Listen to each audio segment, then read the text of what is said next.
오늘 봉독했던 말씀 제일 처음에 나오는 이야기가 그 일로 하나님이 아브라함을 시험하셨다 이렇게 시작을 합니다.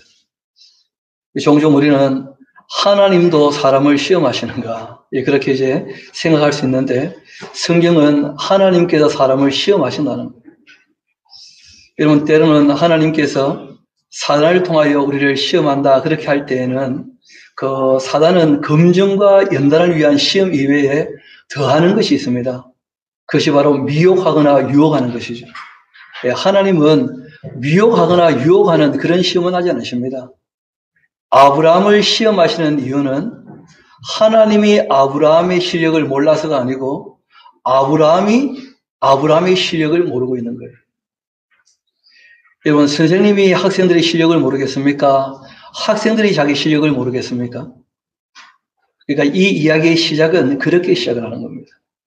하나님이 뭘 몰라서 확인해 보고자 한 것이 아니라 아브라함이 자기의 신앙을 명확히 잘 알지 못하고 있다는 거예요. 알고 보면 이것이 이제 마지막 그 시험이 되어지는데 뭐 영어로 한다면 테스트가 될 수가 있겠죠.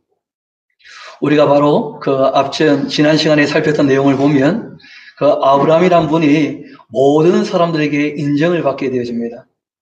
그리고 이제 그 집을 떠나게 되었던 이스마엘은 장성하게 되었고 보통 이제 이스라엘에서 장성했다 이런 말을 쓸 때에는 보통 30쯤을 얘기합니다. 그러니까 성인식을 할 때는 13살쯤 성인식을 하지만 장성해서 인간 노릇하게 되었다 그렇게 할 때는 보통 30을 얘기하거든요. 30쯤 되었을 때 그러니까 그때는 이삭이 한 17살쯤 되었을 때죠. 그렇죠? 그때 아비멜렉이 찾아와가지고 아브라함의 신앙을 인정하고 그 아브라함과 함께 화친하기를 원했던 그 장면이 있게 되어집니다. 그리고 오늘 이어지는 본문은 그 일 후에 이렇게 이제 시작을 합니다. 그러니까 이때는 이제 아브라함이 나이가 117살 그리고 이삭은 나이가 17살 그 어간쯤 되는 그때쯤 이야기입니다. 여러분 사람이 그 나이를 먹어갑니다마는 17살이면 우리가 뭐라고 얘기하죠? 청춘이에요, 청춘.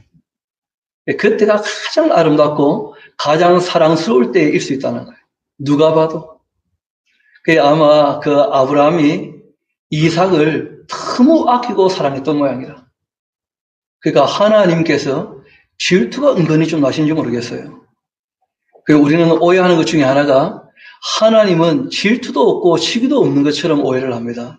전혀 그렇지 않습니다. 하나님은 인격이셔요. 우리 성부 하나님 얘기는 조금 우리 일단 여기서 접어두고 우리 성자 예수님 얘기를 한번 직접 들어봅시다. 우리 마태복음 10장에 우리 같이 한번 가볼까요? 마태복음 10장입니다.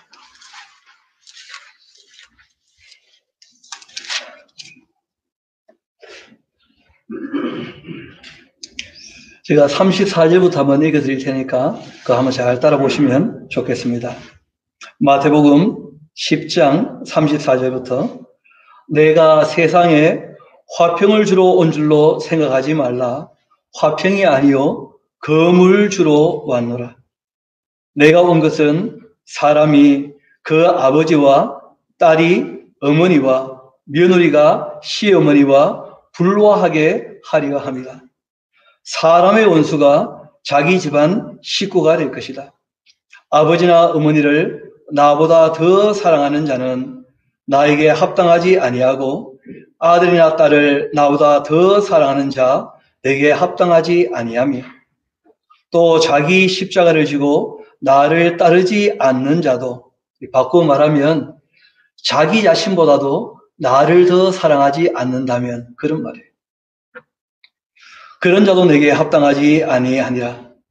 자기 목숨을 얻는 자는 잃게 될 것이고 나를 위하여 자기 목숨을 잃는 자는 얻게 될 것이다. 이런 말씀하셨어요. 우리가 하나님 입장을 고려하지 않고 읽으면 깜짝 놀랄 만한 말씀이죠. 하나님 우리에게 너무하신 것 아닌가 이런 생각을 할 수 있다는 거예요. 그런데 오늘 이제 본문에서 우리가 확인하게 되겠지만 하나님께서 하나님보다 저와 여러분을 더 사랑하시는 줄 믿습니다. 여러분, 이게 사랑의 속성이라는 거예요. 여러분, 하나님께서 하나님보다 우리를 더 사랑하셨기 때문에 자기의 독생자를 내어주신 것입니다. 예수님께서 우리를 위하여 죽으셨다는 거예요. 그리고 우리에게도 똑같은 사랑을 요구하시는 거예요. 왜냐하면 늘 말씀드리지만 사랑은 일방적일 수가 없거든요. 그리고 상대를 사랑할 때 자기보다 못하게 사랑하면 사랑이 실제로는 이루어지지 않을 수 있다는 거예요. 왜냐하면 계산하게 되기 때문이거든요. give and take가 되었으면 계산할 수밖에 없는 거예요. 여러분, 하나님을 믿어도 자기 욕심을 위하여 믿는 사람들이 얼마든지 있을 수 있거든요. 그렇게 되면 그 자체가 우상 숭배가 되고 맙니다. 여러분, 성령 하나님은 어떠하실까? 우리 한번 성령 하나님 우리 한번 만나보도록 합시다. 야고보서 4장 같이 한가 봐요. 야고보서 4장입니다.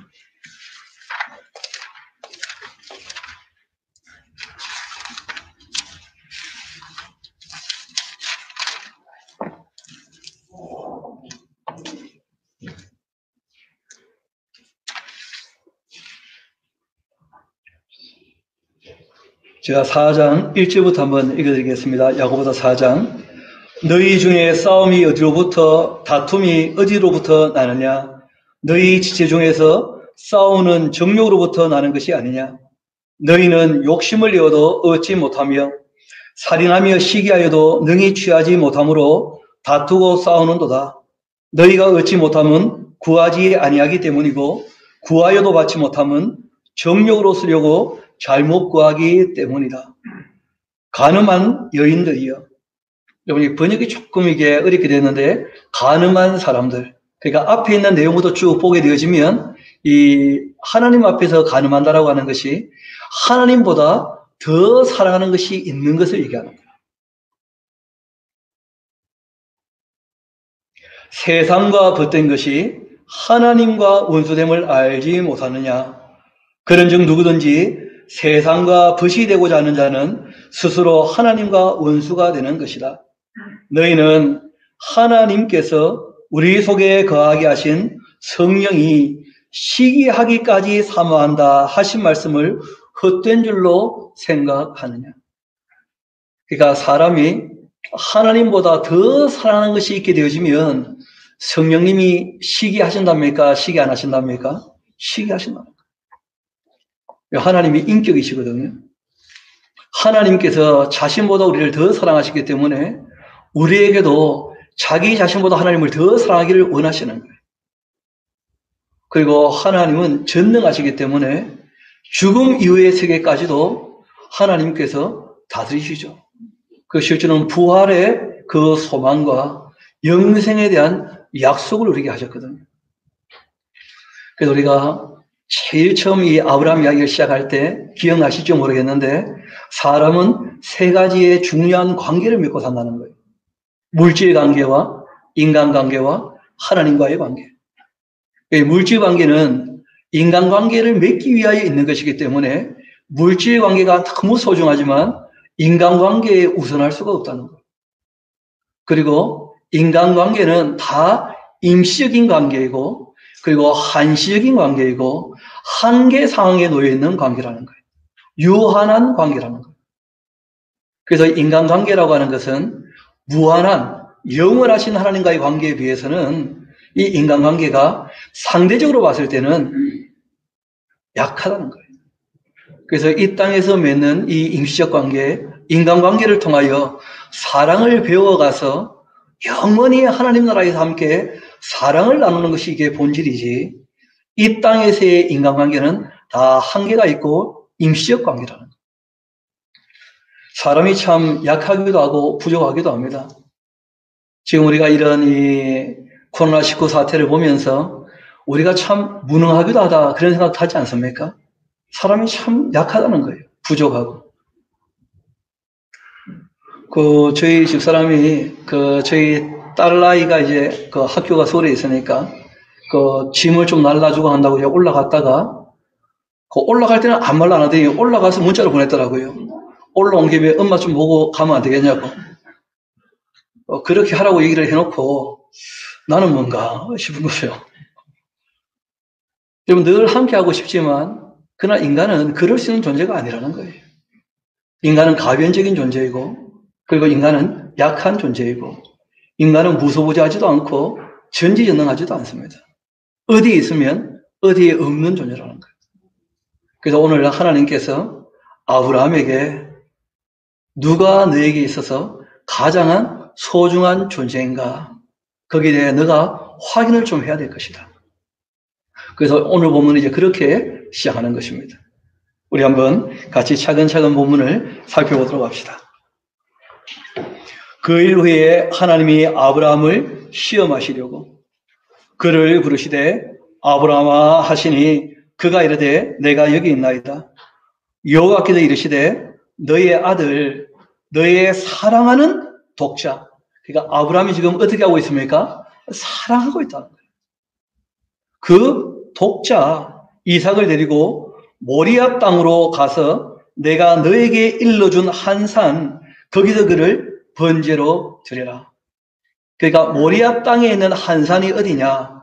그 역대기 하서 3장을 보게 되어지면 그 상은 예루살렘이기도 하고 그리고 이 다윗이 번제를 드렸던 오르난의 타작마당이기도 하다. 그렇게 되어 있어요. 좀 모리아라는 말이 참 재밌는 말이고 성경에 딱 2번밖에 안 나옵니다. 창세기 여기하고 그리고 사무엘하서 3장에 나오는 내용인데 모리아라고 하는 말이 모리라는 말이 그 지시하신다, 보낸다 그런 의미예요. 야는 야훼죠. 하나님이 지시하신 곳, 하나님이 보내신 곳이에요. 모리아라는 그 이름 자체가 그 지명인데 거기에 한 산이 있다는 거예요. 그래서 전통적으로 이 산이 바로 예루살렘이다. 왜냐하면 성경에서 그렇게 말씀하고 계시기 때문에 우리가 다 그렇게 알고 있는 것이죠.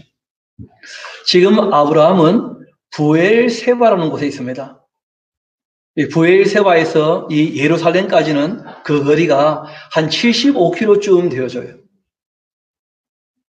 그러니까 하루에 한 25km 정도 걸어간다면 3일길쯤 되는 것이죠. 뭐 아주 빨리 간다면 더 빨리 갈 수 있지만 보통 사람이 걸어가게 되면 한 20km, 25km쯤 하루길 걸어가거든요. 여러분 하루 종일 걸어보신 적 있습니까? 우리 인생에 그런 일이 잘 없죠. 저는 참 학교 다닐 때 걷는 거 좋아해서 이런 말 하면 안 되겠습니다만은 수업도 안 듣고 그냥 걸어본 적이 있어요. 하루 종일. 서울에서 경기도 광주까지 하루 종일 이렇게 걸어본 적이 있습니다. 걸어보면 여러 가지 생각이 들기도 하고 마음이 정리가 되기도 하고 저는 정말 차분히 앉아서 이렇게 얘기하기보다는 산책하면서 얘기하면 얘기가 훨씬 쉽고 더 좋아요. 그 아들하고 이분이 3일 길을 걸었는데 그런데 제가 보기에는 아들하고는 별로 할 말이 없었던 것 같아요. 왜냐하면 지금 아브라함은 아들을 어떻게 하러 갑니까? 죽이려고 지금 데려가거든. 아들도 3일 동안 무슨 말을 못했을 거예요. 아버지가 평소와 너무 다르시다. 왜냐하면 아버지 얼굴이 굳어져 있었을 뿐 아니라 아버지가 불, 칼, 나무 다 준비했는데 뭐가 없는 거예요? 하나님께 제사 드릴 양을 준비 안 하고 가시는 거라. 그래서 3일 조금 지나다가 이제 입을 떼게 되는 것인데 우리 한번 다시 본문으로 돌아오도록 합시다. 2절을 봅시다. 여호와께서 이르시되 너희 아들 너의 사랑하는 독자 이삭을 데리고 모리아 땅으로 가서 내가 너에게 일러준 한 산 거기서 그를 번제로 드리라. 이런 이 번제라고 하는 것은 각을 떠가지고 다 태워드리는 제사입니다. 그 아들을 쪼개가지고 태워서 바쳐라. 여러분 아브라함이 이 말씀을 들었을 때 그 마음이 어땠을까요? 아마 속으로 그랬을 겁니다. 진짜 하나님 맞나? 무슨 하나님이 이런 요구를 하시나? 도무지 납득이 되지 않고 인정이 안 되는 것이죠. 그런데 하나님 말씀이 아브라함에게는 너무 확실했거든요. 그리고 이제 아브라함이 과거를 회고해 보는 거예요. 과거를 회고해 봤을 때 아브라함을 75세 때 부르실 때 그 아들을 통해서 정말 하늘의 별처럼 바다의 모래알처럼 맞습니까? 그리고 또 이스마엘이 태어났을 때 뭐라고 얘기합니까? 약속의 자녀가 너의 씨니까 사로로 말미암아 아들이 태어날 거라는 거예요. 그러니까 지금 이 아브라함은 이전에 하나님이 하신 말씀하고 지금 본인에게 하시는 말씀하고 상충되는 것처럼 보이는 거죠. 여러분, 사람의 입장에서는 방법이 없죠. 그렇지 않습니까? 그런데 이 아브라함이 하나님을 믿었다 이렇게 되어 있는데 거기에 대해서 이제 로마서에서 나중에 설명을 다 하고 있습니다. 우리 한번 먼저 로마서에 가서 우리 아브라함을 오해하지 않도록 한번 살펴놓고 오도록 하십시다. 우리 로마서 4장 같이 한번 봅시다. 로마서 4장입니다.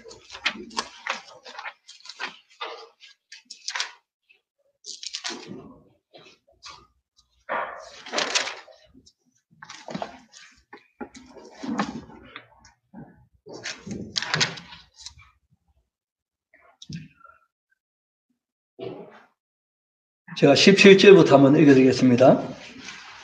기록된 바 내가 너를 많은 민족의 조상으로 세웠다 하신 것 같으니 그가 믿은 바 하나님은, 그러니까 아브라함은 어떤 하나님을 믿었느냐 하면 죽은 자를 살리시며 없는 것을 있는 것으로 부르시는 이시다.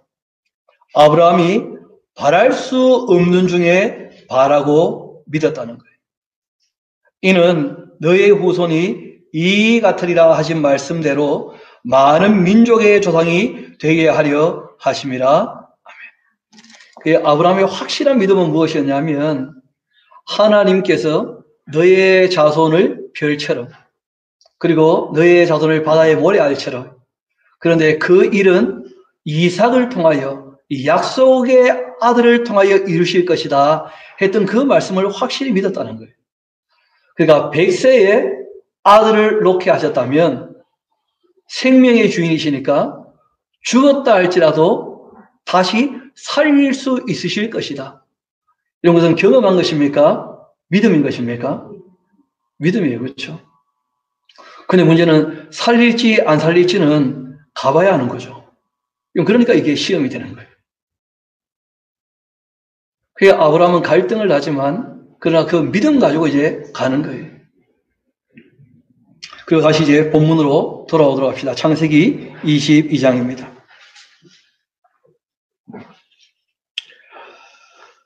그리고 4절 제3일에 아브라함이 눈들어 그곳을 멀리 바라보게 되었고 이에 아브라함이 종들에게 한마디 합니다. 너희는 나귀와 함께 여기서 기다려라. 내가 아이와 함께 가서 예배하고 우리가 너희에게로 돌아오겠다. 여러분 좀 뜻밖의 표현이죠. 나 혼자 돌아오겠다. 우리가 돌아오겠다. 나 혼자 돌아오겠다 하면 안 되는 이유가 있습니다. 왜냐하면 종들이요. 아니 이 어르신이 노망이 드셨나? 치매기가 있나? 그렇게 볼 수 있지 않겠습니까?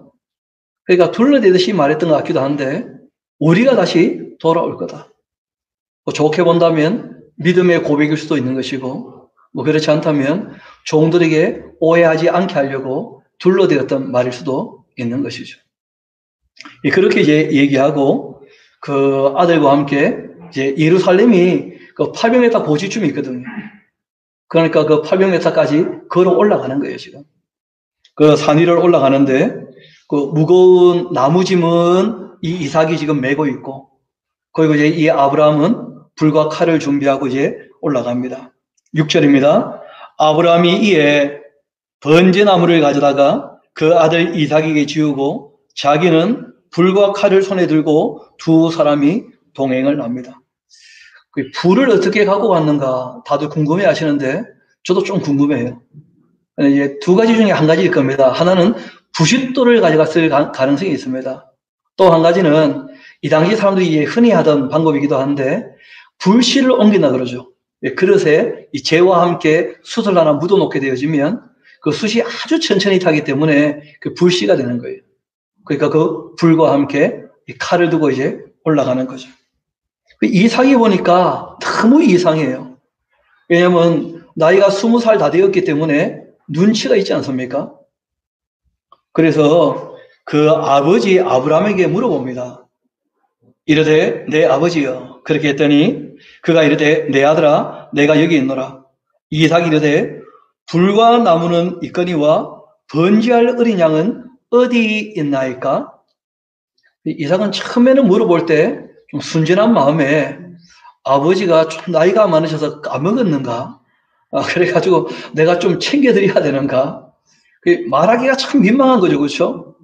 그래서 어렵게 이렇게 입을 떼서 말을 낸 거예요. 근데 그 아버지 말씀이 뜻밖이었어요. 아브라함이 이르되 아차차 그래 챙기자 이렇게 한 게 아니고 내 아들아 번제할 어린 양은 하나님께서 자기를 위하여 친히 준비하실 것이다. 이 아브라함이 둘러댄 말이기도 한데 틀린 말도 아닌 거예요. 하나님이 준비하시고 원하신 것이 뭐예요? 이삭이거든요. 노골적으로 이삭이라 말할 수는 없었지만 하나님께서 여러분 아브라함을 위해서가 아닙니다. 그렇죠? 아브라함이 뭐라고 얘기하고 있어요? 하나님 자신을 위해서 준비하셨을 것이다. 그렇게 하고 데리고 올라가는 거예요. 참 이 이삭이 묻지 않을 걸 물어야 될 텐데 그거 참 이 말을 물어버리니까 그 아브라함이 대답 안 할 수도 없고 대답할 수도 없고 그래가지고 참 애둘러서 어렵게 얘기를 한 겁니다. 여러분 옛날 우리 어른들도 이 비슷한 그런 인식들이 있죠. 닥치면 어떻게라도 한다 그런 일들이 있지 않습니까? 도무지 우리로서는 방법이 안 나오는데 그런데 닥치면 어떻게 된다는 거예요. 사람들이 다 어떻게 감당한다는 거예요. 그러니까 지금 아브라함은 자기 아들을 번제로 들어 올라가는데 뭐 닥쳐봐야 아는 것이니까 내가 어찌할 수 없는 것이니까 하나님께서 자기를 위하여 준비하시지 않겠는가. 그렇게 이제 둘러대고 올라가는 거예요. 그렇게 해서 두 사람이 함께 나아가고 하나님께서 그에게 일러 주신 곳에 이르게 되니까 이에 아브라함이 그곳에 제단을 쌓았다는 거예요. 제단을 쌓았다는 것은 돌을 이렇게 몇 개 굴려오면 그러면 이렇게 조금 높게 단이 만들어지지 않습니까? 그 위에 나무를 벌려놓게 되어지면 돌 사이에 이제 공기가 들어가니까 이 번제 나무가 타게 되는 것이죠. 그래서 이제 돌단을 쌓고 그 위에다가 이제 나무를 버려놓는 것입니다. 그렇게 제단을 쌓고 그리고 나무를 버려놓고 그 아들 이삭을 결박했다는데 여러분 아브라함도 아브라함이지만 이삭도 참 대단한 것 같아요 보니까. 여러분 지금 나이가 20살도 안 된 젊은 아이 아닙니까? 여러분 아버지가 자기를 묶을 때 그 몸부림치고 도망가면 아버지가 따라올 수 있겠습니까? 없겠습니까? 그게 참 이삭도 이삭이라. 그게 아마 눈치챘을 것 같아요. 하나님께서 자기를 위하여 준비하셨을 것이다 할 때, 난가 보구나. 이게 뭔가 이상하게 돌아간다. 그리고 이제 올라갔는데 아니나 다를까 아버지가 자기를 묶는 거예요. 근데 묶을 때 이삭도 정말 죽기까지 어떻게 했다는 거예요? 순종했다는 거예요. 참 쉬운 일이 아니죠. 그래서 우리가 그 사라라고 하는 분을 다시 한번 생각해 봐야 됩니다. 여러분 보통 자녀들이 그 아버지 말씀을 잘 따르느냐 따르지 않느냐 하는 것은 부인들이 남편을 어떻게 대하는지를 보고 배우거든요, 보통. 그러니까 아내와 다를까 이 사라가 아브라함을 보고 뭐라고 합니까? 주라고 했잖아요, 주. 여러분 그런데 아브라함이 나올 때 사라하고 사기를 했습니까? 안 했습니까? 모릅니다. 안 했다고 했다가 또 올라가서 아닌데 그러면 큰일 나니까 그거 우리 모르는 거예요. 뭐 일반적으로 그럴 수 있다. 근데 여러분 이 사라는 일반적이지 않을 수도 있거든요. 안중근 의사 선생님 어머니 같은 경우는 안중근 선생님한테 감옥에서 나올 생각하지 말고 죽어야 될 거다. 그래야지 너가 씨앗이 되어가지고 다른 사람들이 그 애국에 대한 마음을 갖게 될 거니까 풀려날 마음을 갖지도 말아라. 그렇게 말씀하셨다는데 그 특별한 여성들이 있을 수 있는 것이죠. 뭐. 그러니까 실제로는 성경은 거기에 대해서 무슨 특별한 얘기를 하지 않고 있어요. 그런데 이삭의 그 자세를 보면 그 아버지의 성품과 함께 어머니의 교육이 어땠는지를 조금 알 수 있다는 거예요.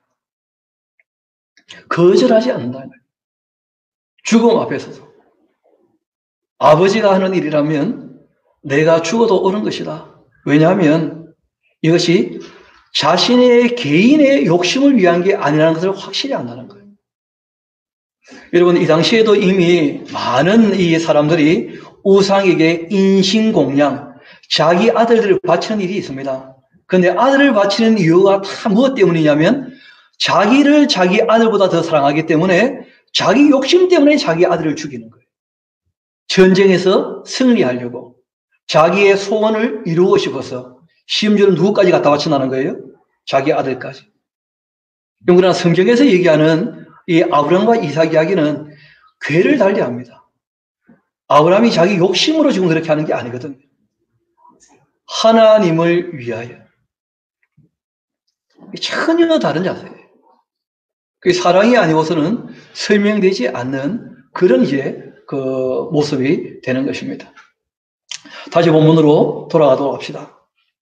손을 내밀어 칼을 잡고 그 아이를 잡으려고 했는데 여호와의 사자가, 여러분 이 여호와의 사자 하는데 좀 관심을 가지셔야 됩니다.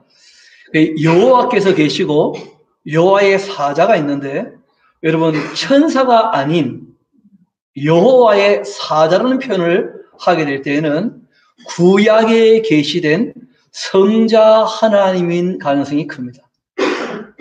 그리고 좀 이따 우리가 대화를 보면 알 수가 있는데 그 성자 하나님이셔요. 여호와의 사자가 하늘에서부터 그 아브라함을 불러 말합니다. 아브라함아 아브라함아 그렇게 하시는지라 아브라함이 이르되 내가 여기 있나이다. 그렇게 했더니 이 여호와의 사자가 말씀하시죠. 그 아이에게 너의 손을 대지 말아라. 그에게 아무 일도 하지 말아라. 그 다음 잘 보셔야 됩니다. 너가 너의 아들, 너의 독자까지도 누구한테요? 나에게 아끼지 않았다는 것. 지금 누가 하시는 말씀이죠? 여호와의 사자가. 그래서 이 성경에 우리가 삼위일체라 하는 그 얘기를 하고 있는데 성부와 성자와 성령님은 한 분이신데 다른 인격을 가지고 계시죠. 여러분 우리가 예수님 전지전능하시다 믿으십니까? 그런데 예수님께서 간혹 이런 말씀하신 적이 있습니다. 종말에 대한 때와 시기의 기한은 천사도 아들도 모른다고 말씀하셨어요. 누구만 아십니까? 아버지만 아신다. 이런 말씀하신 적이 있습니다. 그러니까 예수님께서 전지하시고 전능하시지만 예수님은 아버지의 허락하신 대로 아버지가 뜻하시고 말씀하신 대로 그 일을 다 이루시는 분이시거든요. 성자 예수님은 아버지 하나님의 독생자 아니십니까? 그런데 그 독생자께서 지금 말씀하시는 거예요. 뭐라고 하시느냐 하면 내가 이제야 이런 표현을 하셨어요. 너가 하나님 경외하는 줄을 아노라. 우리가 여기서 한 가지 짚고 넘어갈 것이 있습니다. 앞을 잠깐 봅시다. 예수님께서 이런 말씀하신 적이 있습니다. 아버지의 뜻이 하늘에서 이루어진 것 같이 이 땅에서 어떻게 해요? 이루어지기를 원하나이다. 그리고 십자가 앞에 섰을 때 예수님께서 이런 말씀하시죠. 내 뜻대로 마옵시고 아버지 뜻대로 되기를 원하나이다. 이런 말씀하시는 게 있었다는 거예요. 쉽게 말하면 하늘에서 성부께서 성자에게 이 사건을 경험하게 하시는 것 같이 아브라함도 아브라함이지만 실제로는 성자 예수님께서 하나님을 사랑하여 독생자를 바치는 아브라함의 사랑을 경험하신 거예요.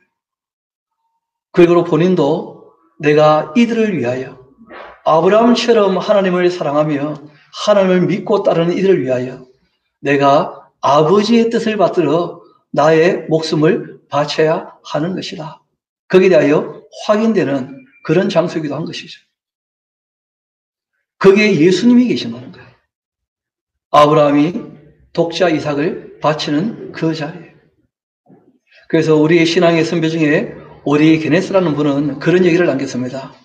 창세기 22장을 읽으면서 눈물을 흘려보지 않았다면 하나님 마음이 어떠한지를 전혀 알지 못하는 것이다. 그런 말씀을 남겼어요. 정말 이 창세기 22장은 아브라함의 삶 가운데 정말 하이라이트, 정점을 이루는 그런 이야기입니다. 조금 더 봅시다. 내가 이제야 너가 하나님을 경외하는 줄을 아노라. 그러니까 누구를 제일 사랑하는 겁니까? 하나님. 가장 사랑하는 것. 자기보다 더 아끼는 아들을 아브라함은 내어놓았다는 거예요. 그리고 아브라함이 눈을 들어 살펴보니까 한 순양이 뒤에 있는데 그 뿔이 수풀에 걸려 있어요. 아브라함이 가서 그 순양을 가져다가 아들을 대신하여 번제로 드렸다는 거예요. 그럼 하나님께서 이삭을 받으셨지만 이삭을 죽게 하십니까? 죽지 않게 하십니까? 대신 누가 죽은 거예요? 순양이 대신 죽은 거죠, 대신. 나중에 우리가 신약에 와서 확인해 보면 저와 여러분의 죄를 위하여 대신해서 죽으신 분이 계시죠. 누구시라는 거예요? 예수님이시죠. 이어봅시다. 그렇게 번제를 드리고 14절은 같이 한번 읽어볼까요? 시작. 아브라함이 그 땅 이름을 여호와 이레라 하였으므로 오늘날까지 사람들이 이르기를 여호와의 산에서 준비되리라 그렇게 했다는 거예요. 그 아브라함은 하나님이 자기를 위하여 준비하실 것이다 하고 애들로 그냥 말한 것 뿐이었는데 진짜 하나님께서 어떻게 하신 겁니까? 준비해 두셨다는 거예요. 저는 믿습니다. 우리 예수님께서 말씀하신 대로 우리 하나님 아버지께서는 우리에게 필요한 모든 것들을 우리가 구하기 전에 있어야 할 줄을 다 아시고 그리고 공급해 주시는 줄 믿습니다. 하나님 사랑이 그러한 것이거든요. 그래서 정말 위대한 그 표현이 나온 것이죠. 여호와 이레. 하나님이 다 앞서 준비하신다. 죽음 이후의 삶까지도 다 보장하신다는 거예요. 이어봅시다. 아브라함이 그 땅 이름을 여호와 성자께서 하늘에서부터 두 번째 아브라함을 불러 이르시되 여호와께서 말씀하셨다. 그 성부의 말씀을 전달하시는 것이죠.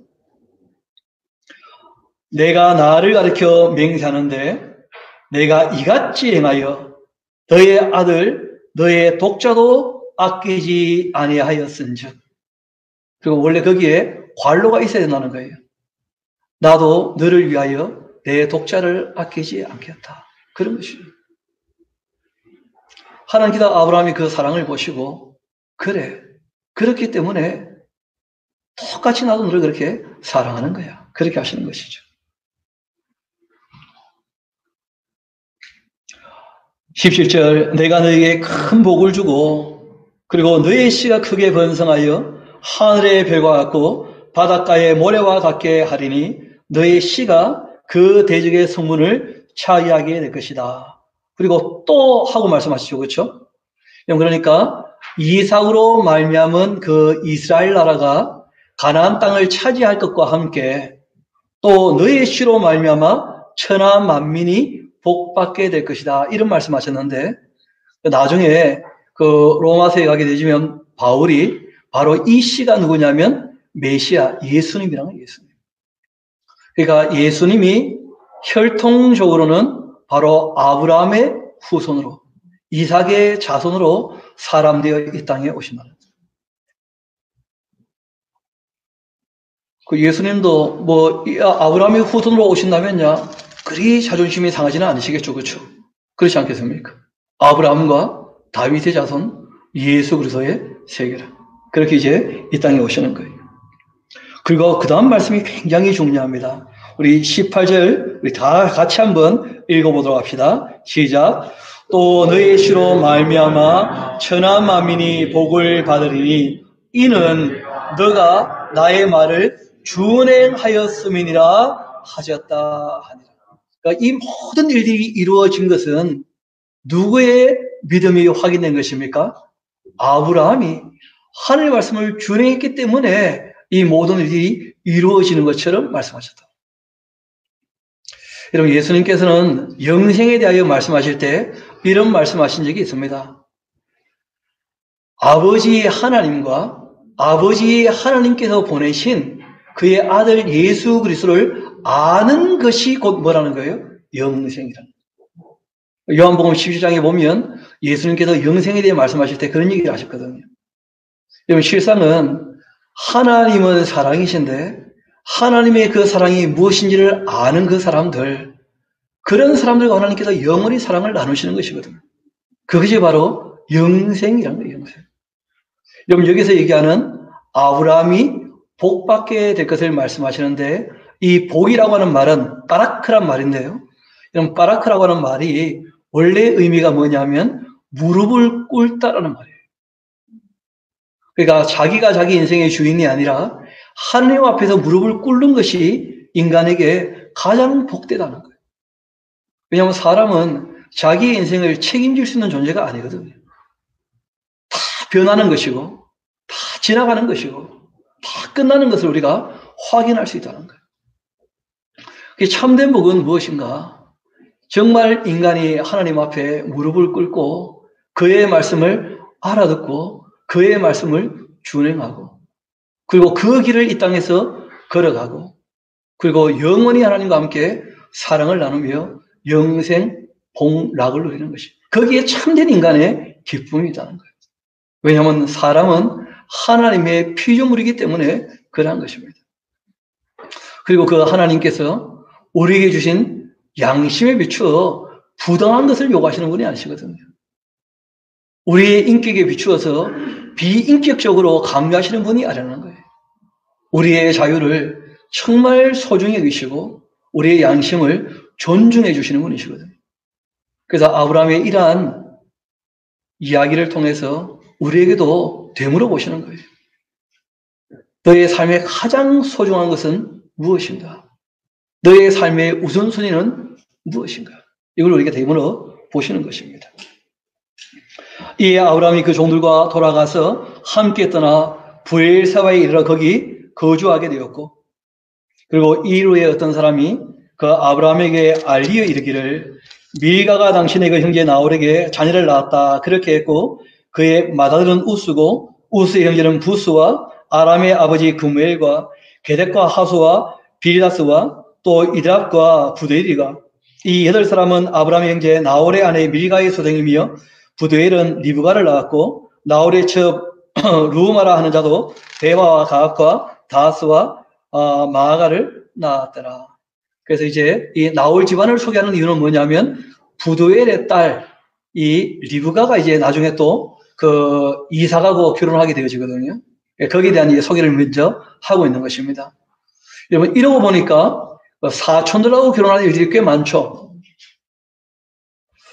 여러분, 제가 조금 이렇게 조사를 해봤더니 사촌 간 결혼이 허락된 나라가 OECD 국가 중에서 80%가 넘습니다. 지금도. 우리 이 동양권에 있는 나라들은 그 유교 문화권에 있어서 사촌 결혼은 말도 안 되는 것인데, 실제로 유럽에 있는 대부분의 나라들은 사촌 결혼은 얼마든지 허락됩니다. 지금도. 왜냐하면 걔네들은 그 계급 사회였지 않습니까? 그러니까 그 계급을 유지하기 위해서 그렇게 가까운, 그러니까 피가 흩어지면 안 된다는 거예요, 피가. 그래서 가까운 피끼리 일부러 결혼을 시키는 거예요. 그래가지고 이제 유전적인 병들이 꽤 많아지게 되는 것이죠. 그래서 율법에서는 이 시간이 지나고 난 다음에 율법에서는 가까운 혈족끼리는 결혼하지 못하도록 아예 법으로 딱 언급해 놓으십니다. 레위기에 와서. 근데 그전에는 그러한 법이 특별히 없었기 때문에, 그러니까 아브라함처럼 하나님을 섬기는 사람들이 이방인과 결혼할 수 없다, 그런 마음들이 늘 있는 것이죠. 그래서 좀 가까운 사람들, 정말 신뢰하고 믿을 만한 사람들, 이런 사람들하고 결혼시켰던 일들이 종종 있었다는 거예요. 그래서 이거는 뭐 지금부터 4,000년 전 이야기니까 그리 문제가 될 만한 것은 아닙니다만은, 그래도 뭐 유전적으로 문제가 될 수가 있겠죠. 이어봅시다. 23장입니다. 이 사라가 127세를 살게 되었다. 여러분, 그러니까 22장, 23장에 20년이 지금 지난 겁니다. 잘 안 보이시죠? 20년이 삽시간이 지난 거예요. 그리고 이제 이 사라가 돌아가시면 아브라함의 삶도 이제 마무리가 되는 것이죠. 그래서 아브라함의 삶은 이 정도로 이제 이야기가 마무리되기 때문에 오늘 그 얘기를 같이 보려고 합니다. 사라가 가나안 땅 헤브론 곧 기럇 아르바에서 죽음에, 그러니까 이분이 브엘세바에 있다가 이제 20년 세월 지나는 동안 다시 어디로 온 겁니까? 헤브론, 이 기럇 아르바로 지금 오신 것이죠. 마무레, 그 다 같은 곳입니다. 뭐 헤브론은 연합이라 하는 의미를 갖고 있고요. 기럇 아르바는 내 성읍이라 그런 의미를 갖고 있어요. 마무레는 강하다 하는 의미를 갖고 있는데 알고 보면 다 같은 말입니다. 내 성읍이 연합하게 되면 강하게 되는 것이죠. 그래서 똑같이 그냥 이름은 다 다른데 같은 곳입니다. 같은 곳. 헤브론, 기럇 아르바, 그리고 이제 마무레 다 같은 곳입니다. 알고 보면 아브라함이 그 하란을 떠나서 제일 먼저 가나안 땅에 들어와서 머물러서 하나님께 예배했던 곳이 바로 이 헤브론이었죠. 마무레 상수리 나무에서 하나님께 예배를 했었죠. 거기에 사라가 죽자 그 사라를 위하여 슬퍼하고 애통하다가 그 시신 앞에서 일어나 나가 해족속에 말합니다. 이르되 나는 당신들 중에 나그네고 거류하는 자인데 당신들 중에서 내게 매장할 소유지를 주어 내가 나의 죽은 자를 내 앞에서 내어다가 장사하게 하시오. 해족속이 아브라함에게 대답합니다. 이르되 내 주여 들으소서. 당신은 우리 가운데 있는 하나님께서 세우신 지도자입니다. 그렇게 얘기를 했다는 거예요. 하나님께서 보내신 누구라고요? 지도자다. 하나님이 보내신 방백이다. 그렇게 얘기를 합니다. 우리 묘실 중에서 좋은 것 택하여 당신의 그 죽은 자를 장사하소서. 우리 중에서 자기 묘실에 당신의 그 죽은 자 장사함을 금지할 자가 없을 것입니다. 그 아브라함이 일어나 그 땅 주민 해족속을 향하여 몸을 굽히고서 그들에게 말합니다. 이르되 나로 나의 죽은 자를 내 앞에서 내어다가 장사하게 하는 일이 당신들의 뜻일진데 내 말을 듣고 나를 위하여 소할의 아들 에브론에게 구하여서 그가 그의 반머리에 있는 그 막벨라 굴을 나에게 주도록 하십시오. 그러니까 이 아브라함이 헤브론에 지금 거주하면서 그 사라를 장례 지낼 곳을요 유심히 살피고 결정해 놨다는 거예요.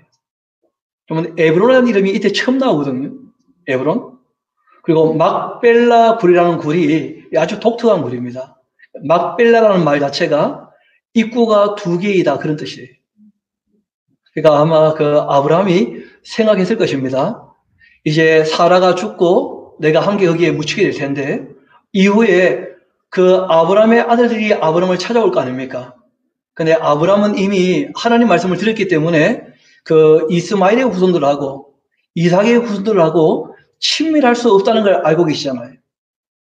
그러면 아브라함을 찾아올 때 입구가 하나면 늘 싸움이 일어나겠죠. 그래서 그랬는지 일부러 입구가 두 개인 굴을 특별히 구했다는 거예요. 골라서. 저도 이제 거기 한번 가봤는데 실제로 거기 가면 아브라함의 무덤이 있는데 거기는 이슬람 사원이 있는 곳이거든요. 근데 유대인들과 기독교인들 출입을 허락을 해줘요. 근데 이슬람 사람들이 가는 곳하고 우리가 들어가는 곳하고 그 입구가 달라요. 그리고 아브라함은 공통조상이지 않습니까? 그런데 이스라엘 백성들은 이삭의 무덤이 또 거기 있어요. 그런데 이 이슬람 사람들은 이스마엘의 무덤이 또 거기 있다는 거예요. 그래가지고 그 이슬람 사원인데 그 기독교인들 그리고 이 유대인들 그리고 이슬람 사람들 함께 들어가서 아브라함은 공통조상으로 그리고 이제 그 이스마엘 영역에는 유대인들이 못 들어가고요. 이삭의 영역에는 이 이슬람 사람들이 못 들어오도록 그렇게 딱 경계를 지어놨어요. 기독교인들은 어디 들어가겠습니까? 이삭 있는 데 가겠죠. 이삭 있는 데. 그렇게 이제 경계가 나눠져 있어요. 그래서 그랬는지는 몰라도 막벨라라는 말 자체가 그 이중 동굴, 그러니까 입구가 두 개 있는 동굴이다 그런 뜻이에요. 막벨라 굴을 내게 주도록 하되 충분한 대가를 받고 그 굴을 내게 주어서 당신들 중에서 매장할 소유가 되게 하시기를 원하노라. 그렇게 했더니 에브론이 해족속 중에 앉아있더니 그가 해족속 곧 성문에 들어온 모든 자가 듣는 데서 아브라함에게 대답을 합니다. 이르되 내 주여 그리 마시고 내 말을 들으소서. 내가 그 밭을 당신에게 드리고 그 소개굴도 내가 당신에게 드리되 내가 나의 동족 앞에서 당신에게 드리오니 당신의 죽은 자를 장사하소서. 그냥 가져가라 이렇게 얘기를 하는데 이 당시 상인들이 거래하는 방법이었다 그래요. 얼마인지 물어보면 그냥 가져가시오. 은 400인데 이렇게 얘기한다는 거죠. 그럼 이제 값을 지불해 주는 거예요. 그러니까 이 당시 그냥 교계하는 방법 중에 하나였답니다. 아브라함이만 너무 좋아가지고 공짜로 주시오. 그런 것이 아니었다는 거예요. 원래 장사하는 그 방법이 그랬다는 거예요. 그러니까 옛날 사람들은 장사할 때에도 돈이 우선인 겁니까? 사람이 우선인 것입니까? 일부러라도 그렇게 표현을 하는 거예요. 일부러라도. 근데 요즘에는 너무 노골적으로 돈이 너무 앞서 있는 것 같아요. 심지어는 돈만 많으면 형님이라 그런 말이 나오니까 너무 세상이 노골적으로 그 욕망과 그리고 돈을 앞세우면서 사람의 가치가 돈보다 더 못하게 되는 그런 일들이 이미 드러나고 있는 것이죠. 이어봅시다.